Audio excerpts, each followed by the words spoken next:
হযরত আমির বিন রবিআ রাদিয়াল্লাহু তাআলা আনহু বলেন, আমি রাসূল সাল্লাল্লাহু আলাইহি ওয়াসাল্লামকে খুতবায় বলতে শুনেছি, মান সাল্লা আলাইয়া সালাতান লাম তাজালিল মালাইকাতু তুসাল্লি আলাইহি মা সাল্লা আলাইয়া ফালইউকিল্লা আবদুম মিন যালিক আও লিয়ুকসির।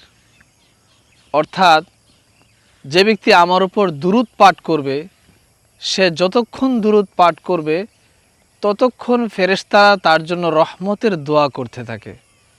সুতরাং বান্দার ইচ্ছা সে দুরূদ কম পড়বে না বেশি পড়বে। সুবহানাল্লাহ।